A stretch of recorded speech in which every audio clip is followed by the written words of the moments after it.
money that's in the surplus money in the trust fund that's been paying benefits is worthless. I mean, if it's worthless, then the $20 in my wallet's worthless because it's backed up by the full faith and credit of the United States of America.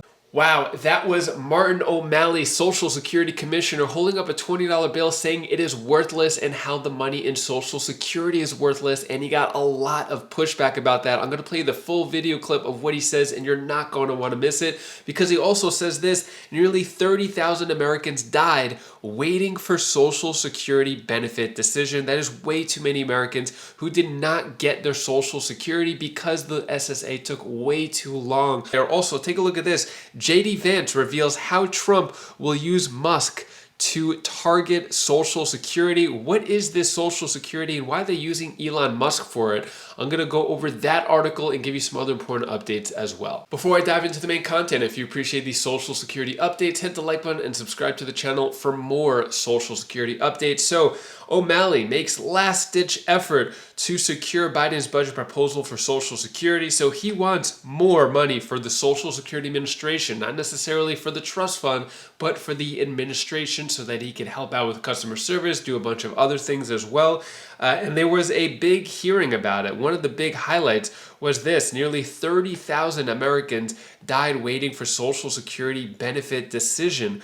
Why is that? Well, I'm going to get into this in a moment, but first, let's take a listen to what Social Security Commissioner Martin O'Malley says and how he's holding up that $20 bill and everything. You're not going to want to miss this interaction right here as he is battling with a Republican senator. Take a listen to this. Next is Senator Johnson, followed by Senator Kane.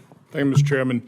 Yeah, I'd like to take my opportunity to just kind of go back and take a look at the historical conception of Social Security. It was never intended as a welfare program, correct? I mean, this was, people weren't planning for retirement, so this was a paternalistic move on the part of the government to say, we're going to force you to save. We're going to apparently create this trust fund, not invest in real assets, just to, you know, we spent that money, it's gone, we invested in U.S. government bonds, which are relatively low rate of return instruments, and by the way, have no value to a federal government agency. We've got to, you know, when the trustees turn that over, we just have to float another bond, correct?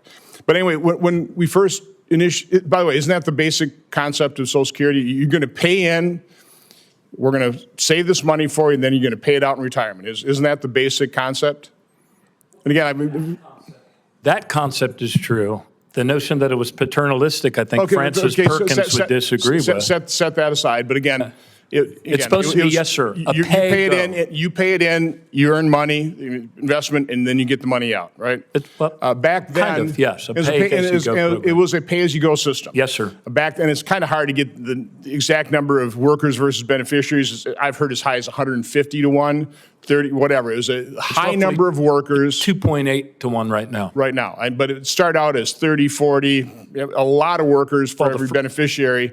With a life expectancy of 61.3, correct? Yeah, yes, sir. And the retirement age, that was set as something like 62. Yes, sir. So you've got a lot of workers paying into beneficiaries with a life expectancy not even ever hitting that retirement age. So that's a pay-as-you-go system that's going to work. Okay, you just got a lot of people paying in, very few people coming, getting the benefits. Now, of course, that's flipped. We have far fewer workers, 2.8 to 1. And the life expectancy is now 77.5. So it's increased 16 years. Except for Native Americans, for whom it's still 42 years. But again, so and for people that work hard outdoors, it's increased 16 years. And how much have we adjusted the retirement age over that time period?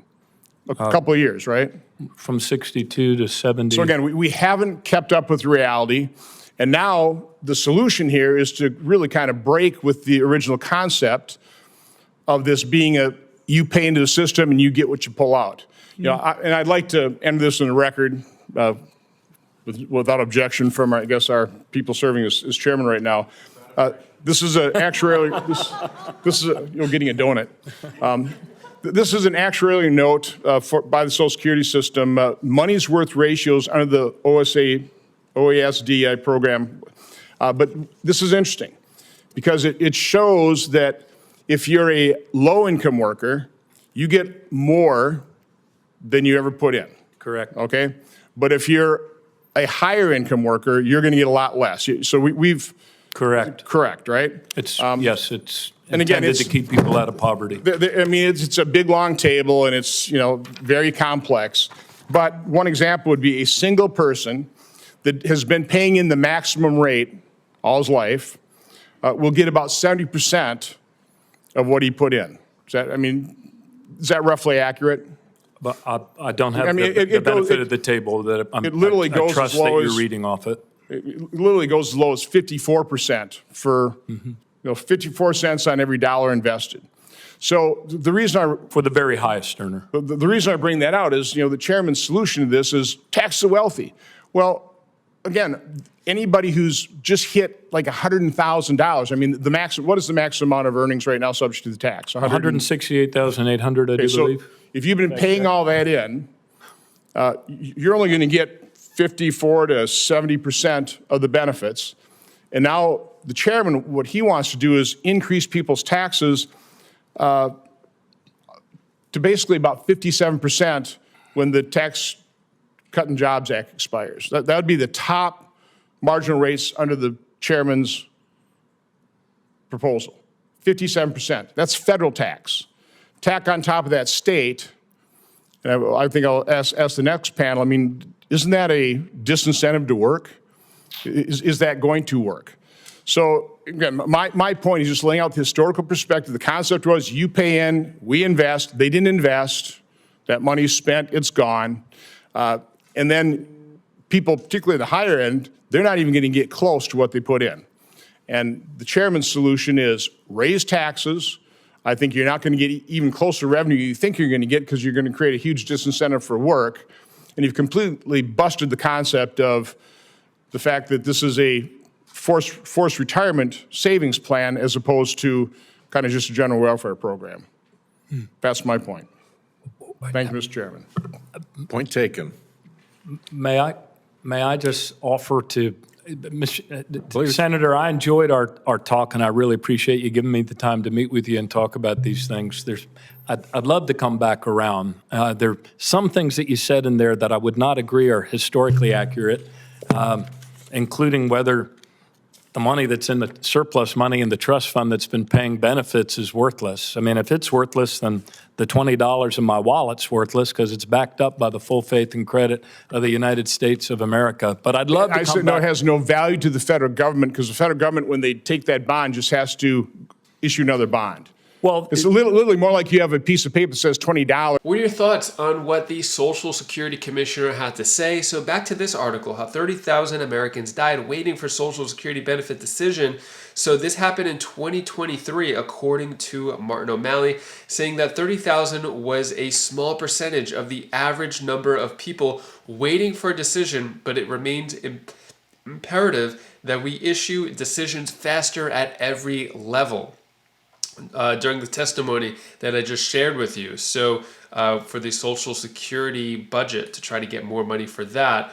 Also, what was said here, what someone else said is Social Security disability process is one area where the consequences of systemic failures can be truly devastating, saying that 30,000 represents a tragic failure of a system designed to protect our most vulnerable citizens. So what a shame that this happened. So also O'Malley said, in some states, these numbers are a year or more. So yeah, it's pretty crazy when it comes to that. They're saying that more money to SSA could fix the problem.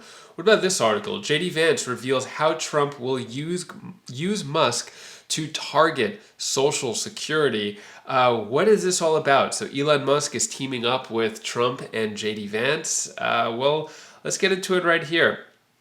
So last week, JD Vance appeared on a podcast where the host asked whether he's spoken to Musk about his plan regarding the task force. And Vance's answer about his talks with Musk was vague, but he specifically mentioned the Department of Defense and Social Security, saying, I've spoken with Elon a little bit about the task force, adding that establishing an organization with very smart people from the private sector and a few smart people from government that decides how we are going to fix all of the broken inefficiencies. And the thing that's complicated about this it's going to look much different, say, in the Department of Defense versus Social Security. So that is where Elon Musk comes in, I guess, to somehow help out with the inefficiencies of the Department of Defense and Social Security. Honestly, this is all we're working with here. There's no extra details. Really curious, what are your thoughts about Elon Musk working in government and trying to fix Social Security? Good idea, bad idea? Let me know down in the comments below.